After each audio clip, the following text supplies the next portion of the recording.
Welcome everybody to the Bee Guards podcast, the podcast where we try to present our project, our different partners, the different activities that we are doing.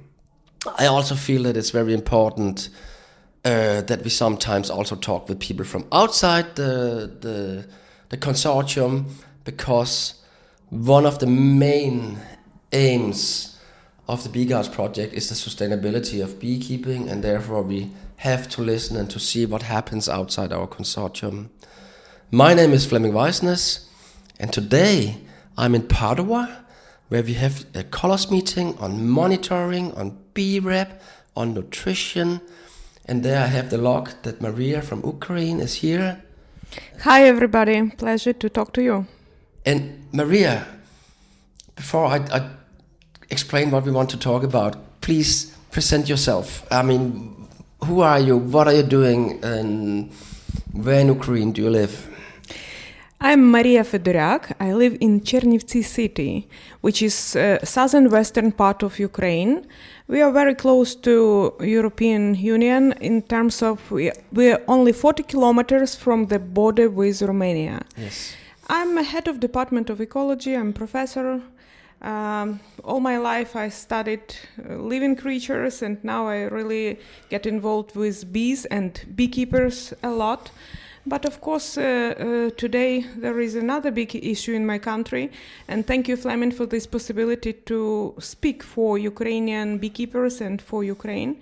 So hope it will be informative, and it's another chance to remind everybody that almost 3 years now there is a war in my country. And what we want to focus about is really how are the bees doing, how is the beekeeping business doing, what big consequences does it have.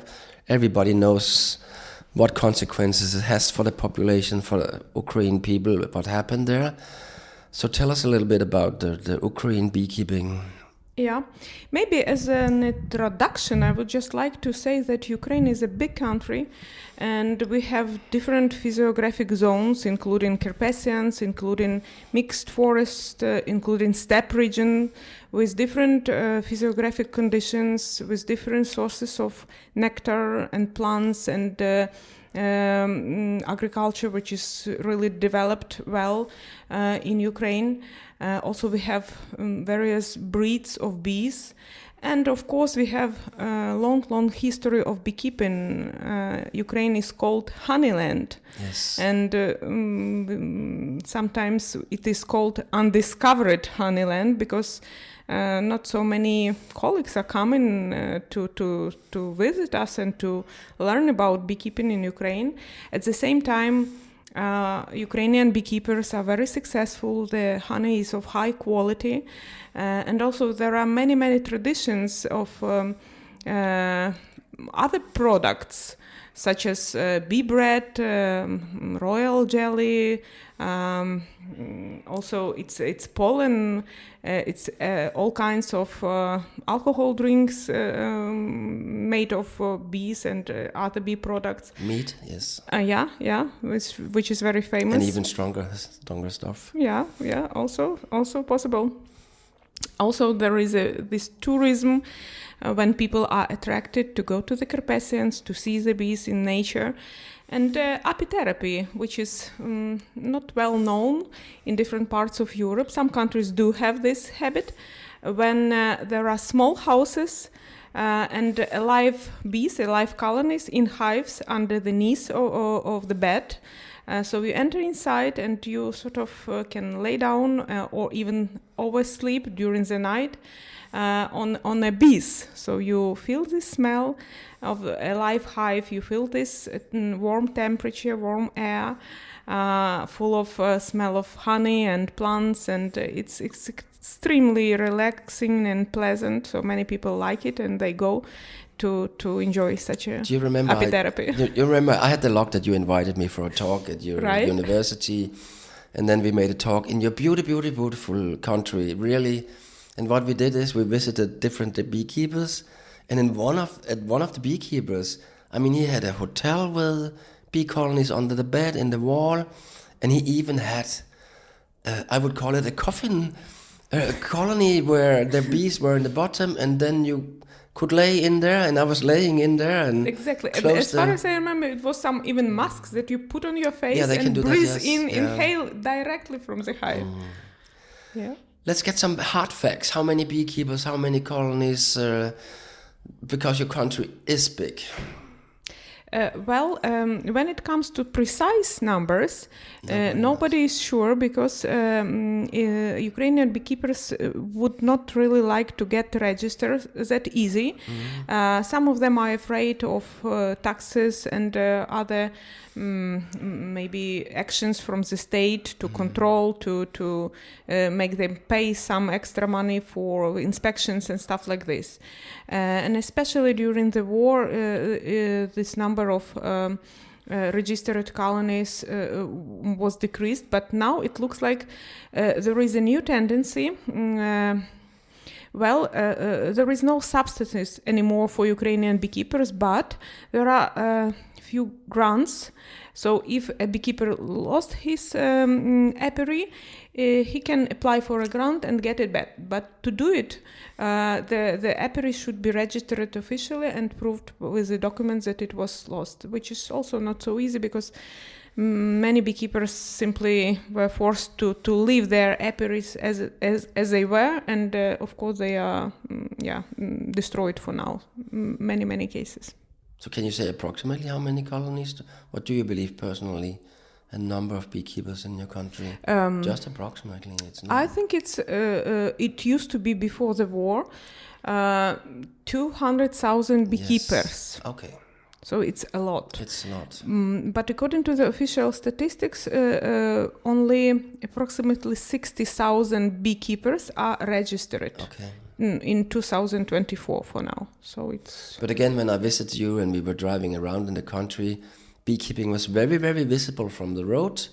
People, they were very proud being beekeepers. They put up, and now I call it old traditional beehives.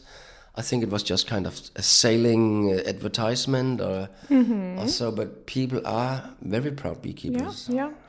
I agree. Among all the ecosystem services provided by bees, this cultural is very important in Ukraine, and beekeepers are always, I would say, honored among people, and we like bees, and sometimes they are even on icons and other symbols. So it's really about respect to bees and to beekeepers. So let's get back to what's going on. The war started 2 years ago, unfortunately. Unfortunately, 3 years ago. Yeah, 3 years, I said so. Yeah. I hope I said so, yeah. You said 2 years ago, sorry, but now it's almost 3 years ago. Yes, it is. Yeah, it is. It is. It was 24th of February 2022, but it's going to be soon 3 years. Yes. Yeah.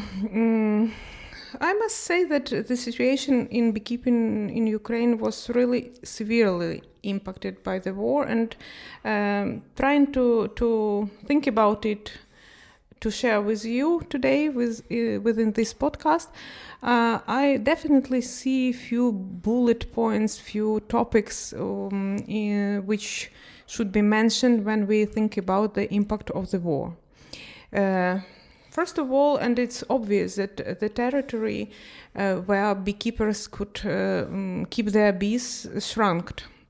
Ukraine is a big country, and all this southern part of Ukraine now is either occupied or under the it's exposed to shelling, and of course it makes difficulties for beekeepers even to be there and to take care of bees.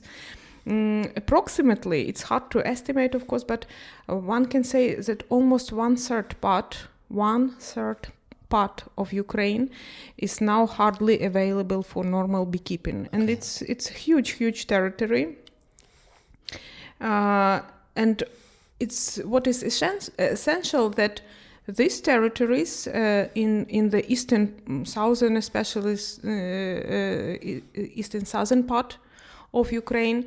They are actually the best for planting of sunflowers, oilseed rapes, and other entomophilic cultures, which are the best in terms of amount of honey. Okay. So it really pulls the amount of produced honey down.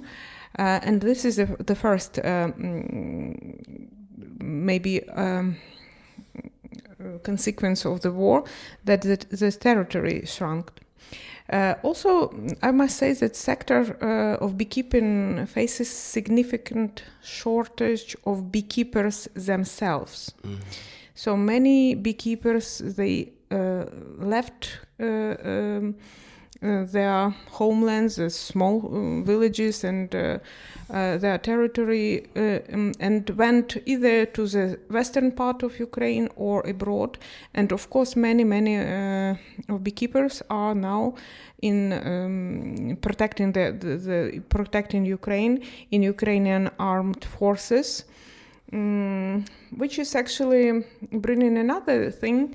And we often observe that wives of beekeepers and their children, they inherited apiaries, and now they are supposed to take care of bees, which actually one can say that the beekeepers get on average younger in Ukraine, and many more women are involved in this. But also some beekeepers which were sort of retired from beekeeping, they quit.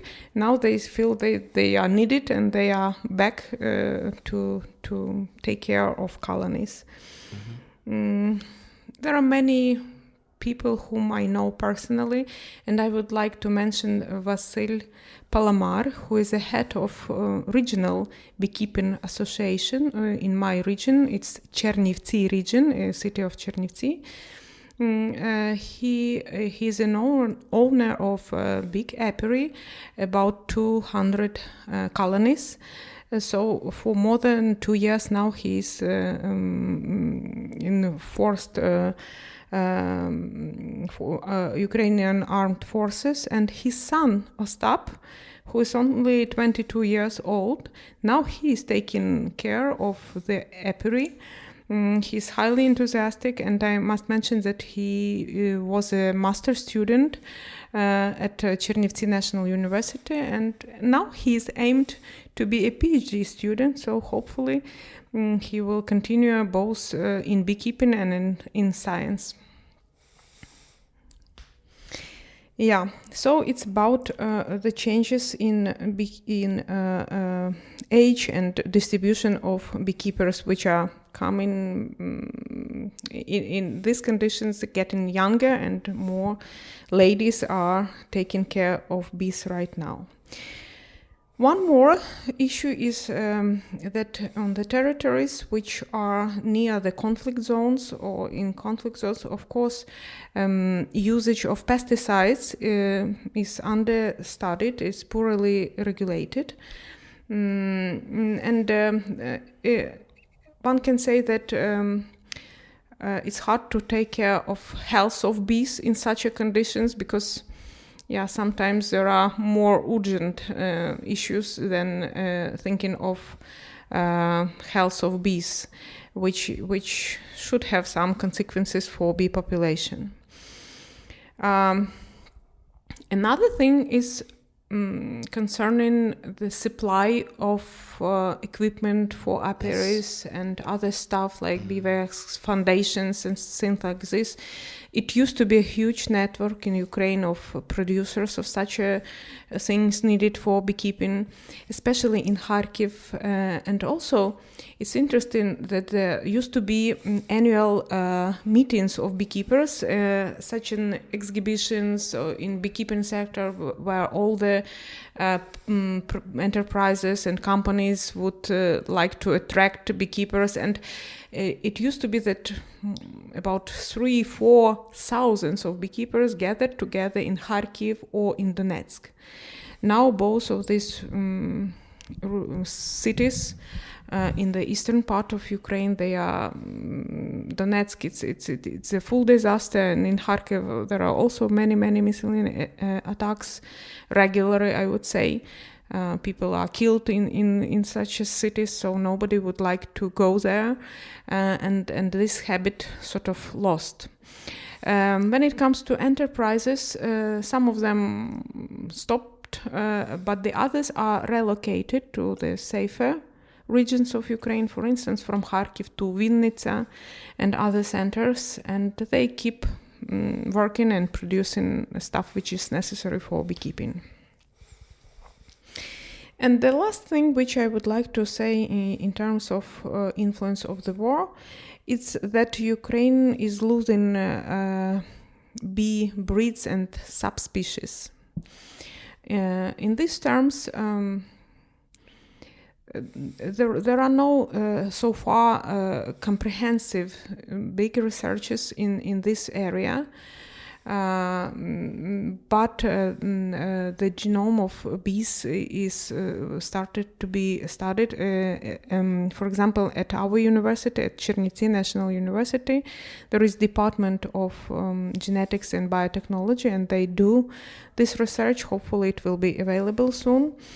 But generally speaking, there is this Carpathian breed in the west part of the country, which is called Apis mellifera carnica var. Carpathica.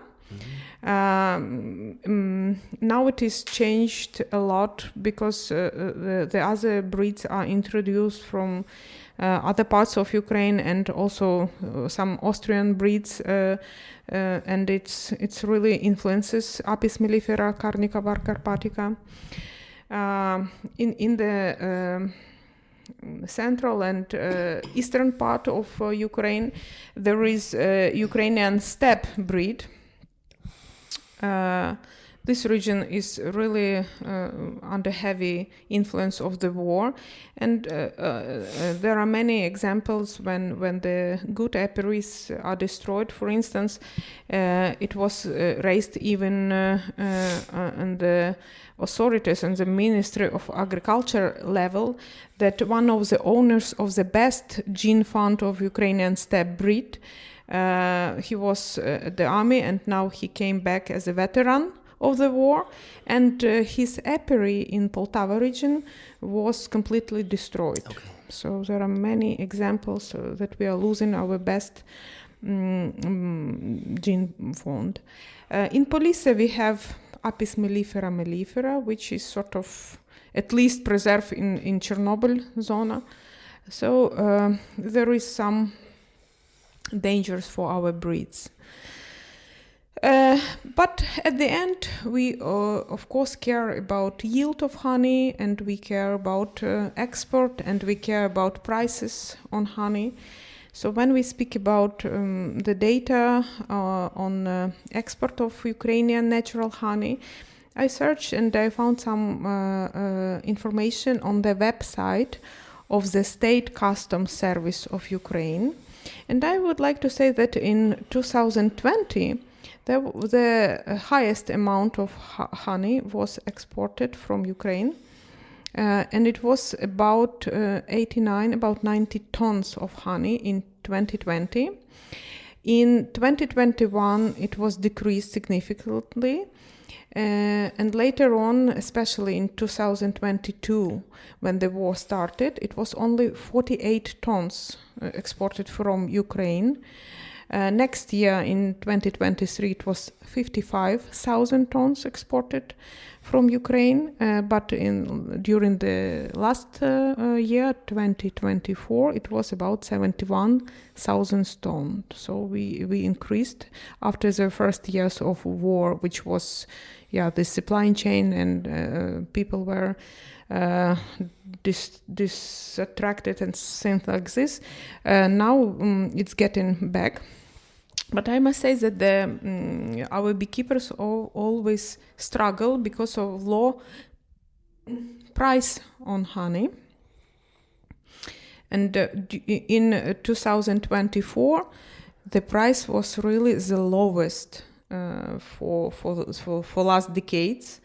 one can say that it was only about $2.3 per kilo of honey on bulk. The main countries which buy Ukrainian honey are Germany, about 14,000 tons.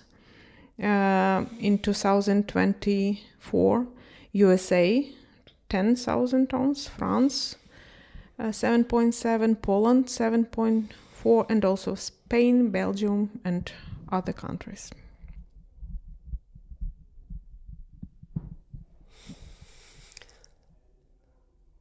Not great. It's devastating to talk about this. Tell me, I mean, you're the professor on the university and you're trying to keep your institute running. So how are you affected by the war in your work? Do you have students enough? Do you get support from the government, who probably needs money for doing other stuff than beekeeping science? I know you very well since ever, and you are a hard-working woman.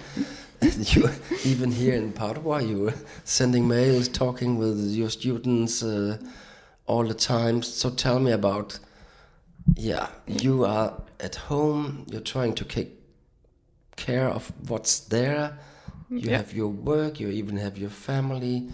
And then the last thing, which is very important for me that you talk about, that you are really hard-working with Caritas, which is you could say the Catholic Church Red Cross, try to support, do we call it internal refugee, internally displaced people. You correct me every time when we talk about this. So we need to hear that side of the story as well. Yeah. Life goes on. Flemming, you know a lot about me. I do. I follow you. And we talk a lot. That's also another thing. Mm-hmm. First of all, my husband Vasil, he's in army right now, protecting Ukraine, almost 2 years now, and it's a big change in our personal life. My son, he is a student, so he's at home. Men in Ukraine in the age of from 18 till 60 years old, they are not allowed to go out of the country. And from one hand, it's of course scary, but from the other hand, it increases somehow number of students, of men who would like to study. So maybe this is positive for number of students at my department. Western part of Ukraine, it is safe. Where you are living? Yes. And other regions. Chernivtsi is considered to be the safest region in Ukraine, only again 40 kilometers from Romanian border. And so far there was only one missile attack to the aimed at infrastructure. There is a hydro power electric station on Dniester River, which was partly destroyed in my region. But no people were killed. In other western regions like Lviv, which is well known, remember there was this football championship in Poland and Ukraine 2020, and many people from Europe came to Lviv, enjoyed football, enjoyed beer and stuff like this. In the Lviv region, it happened sometimes. Missile attacks and people were killed, and there was very nice, maybe it's a wrong word, but it was significant when in the middle of Lviv city, on the main square, they brought empty carriages for babies and left them on the square so people can see that so many kids were killed. Semi-calm situation is in Ternopil and Ivano-Frankivsk regions. So western part is, one can live there. But when it comes to eastern part, it's very complicated, and many internally displaced people, they leave their house. Many of them lost their houses. The others simply would like to change for the regions which are more suitable for life now. So there are many people in our cities. It's hard to park. When it comes to science, yes, and to normal life of all people, we still have these blackouts when there is no electricity. And of course, when it comes to science, it's extra danger that our equipment will be broken, or some processes in biochemistry will be interrupted. Of course, we trying to mitigate these risk factors. We have generators and other things to work in such a conditions, but it is tough. I must say that people really feel tired now. It's almost 3 years now, and first we were full of adrenaline and energy, and it will be ended soon, but it's really all the way too long. So people are tired, and sometimes, Okay, and it's very sad. And as I told you, I follow you. But I just want to make a detour, because bees are a more happy conversation than. So you are in the colors. You're in many work groups of colors, but you are in the monitoring group. And where we every year make, so to say, a questionnaire where we ask beekeepers of losses, and you manage to supply us with information about the losses in your country.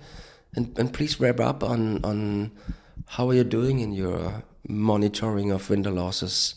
Yeah, we are. And then do you still have as many participants that you had at the beginning? Probably not. We are about to start the 11th season. So exactly. 10 seasons, Ukraine was an active member of Kolos honeybee winter colony losses. And as a national coordinator, I always try to participate in such meetings. So we really think about the questionnaire, and then I come home and I translate it into Ukrainian language, and we spread it among our beekeepers. Then we collect the data, and it's really important for us to be sure what are the losses. Exactly. Because sometimes there are speculations about this. There are these people, hallelujah, that no. Everything is almost fine with bees, but from the other hand, there are people who say that it's like a catastrophe and bees will be gone soon. So it's really important to have this evidence-based knowledge. I must say that Ukraine is good so far, and on average the losses are lower than average losses for the countries included into monitoring. It's not so easy to convince Ukrainian beekeepers to participate. As I mentioned at the beginning, some of them are suspicious where this data will go, how you use it. Maybe it will provoke higher taxes if we become visible with my, let's say, 100 hives or something like this. But through the years we work, we have good friends among beekeepers. We work through the beekeeping associations of different regions of Ukraine. I would say we built some trust with many beekeepers. And we simply share this questionnaire. We have a website. We use Lime Survey, Flemming, as other participants of Kolos, which are kindly served by you. So it's going good. Before the winter, we had almost 1,000 answers. Okay. Now it's during 2022 and 23 and 24, it was approximately 800 beekeepers. Hopefully this year we will manage at least at the same level. We are aimed at 1,000 or more beekeepers. So what I hear from this conversation, and I don't want to say, for me it's a nice conversation, but it's not nice. because it's very dramatically what we're talking about. But the Ukrainian people, they try to kind of keep the society running. The beekeepers, they try to keep the bee colonies running. If they not can themselves, then certainly the wife steps in, the son steps in, so beekeeping is not threatened. It's challenged, definitely. Yep, exactly. This is my main conclusion and feeling as well, that beekeepers and beekeeping community is really resilient somehow. People are dedicated. They like bees. They are really dedicated to this. And even there are cases when soldiers on zero, just really in the middle of conflict zones, they find bee swarms and they keep them in some boxes and they produce. There was such an interesting information. It was called honey from zero.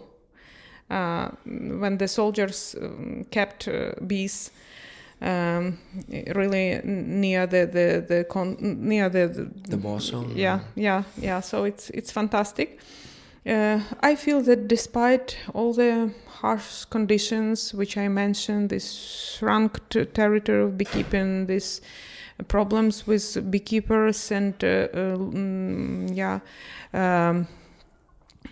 this disconnections of supply chain and stuff like this, beekeeping is gonna be alive in Ukraine, and it was always like this from mid-Eve. Ukraine is known as a very strong country with strong beekeeping traditions. I strongly believe it will be like this forever because it's so deep into the genes. Yep. Is there any stories from the war zones about abandoned bee, apiaries bee? A lot. I just had a conversation with Vasil Palamar, as I mentioned, who is a head of Beekeeping Association in Ukraine, and he has photos and he stays there almost for 2 years now. He remembers that there used to be trucks bringing bees for pollination, but there are no fields anymore of sunflower, and he saw these trucks empty. So of course it's going on right now. Hopefully it will be ended soon and it will be recovered. Yeah, it has to. But we need to at the end here we have to. I mean, you have your professor job. You're really hard working. And then you work full-time for the Caritas, the Red Cross of the Catholic Church too. And what are you doing there? Yeah, this is a charitable organization with all kinds of activities. In Chernivtsi, we are 4 years old. And there is a center for kids where we have kids from families in crisis, also IDPs, those internally displaced kids, they join us. And the kids from orphans without parents. Now we are building actually summer camp infrastructure in the Carpathians. And last year, we held 3 cycles of summer camps for kids. Okay. It was about 120 kids from different regions of Ukraine. Spent wonderful time in the Carpathians. We educated them. And it's also some spiritual support for the kids, and also even possibility to learn about biodiversity, about bees, about pollination. Extremely nice time. This is one direction with kids. Also, there is some work done for people with disabilities. Another hard topic, Ukraine still it's very exclusive environment for those who are disabled. I mean, both mental and physical disabilities. So it's important to talk about this. It's important to help these people to be included in social life, to make their life quality better. And Caritas, we develop inclusive coffee shop where young people with mental disabilities could come and sort of learn how to serve coffee, to be barista, to have active life, to have some workshops and just simply spend time together. For now, we have very nice project to help people in need to get medicinal investigations and also to obtain medicines. At the beginning of the war, there was need in food and water and stuff like this. Now we see that due to this stress and other harshness of the war, the health of the population in Ukraine decreases. And now people really, sometimes they say that this project saved their lives, because when somebody needs to choose between how to pay rent in Chernivtsi, for instance, it increased a lot, or to buy medicines or to take care of their health.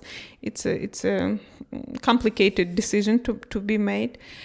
So this project provides a possibility for people in need to get a nice services, medicinal services and medicines.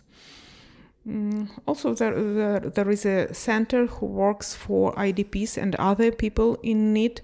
There is a good lawyer there. There are psychologists to help people overcome all the harshness of war.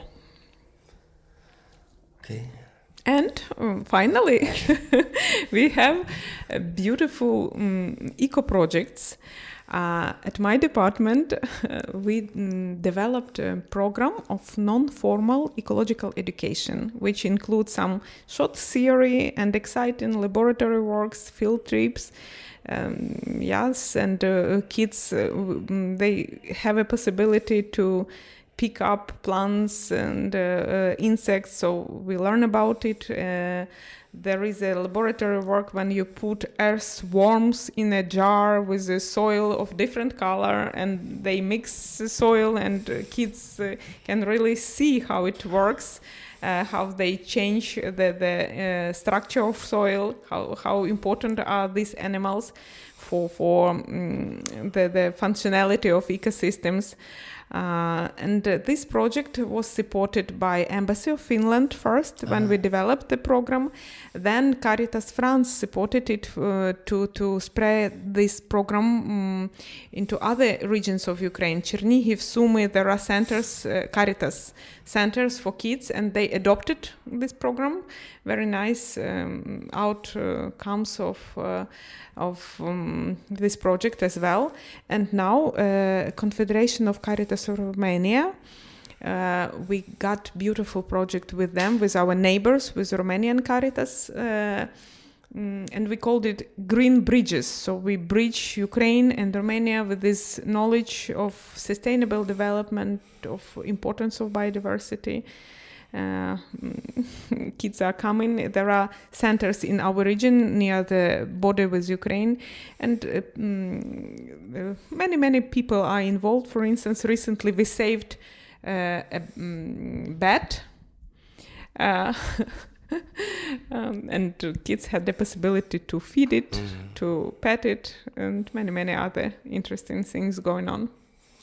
Maria, people could not see it, but I was watching you during the whole conversation, and every time we talked about the war, your eyes were closed, and I could see a pain, kind of.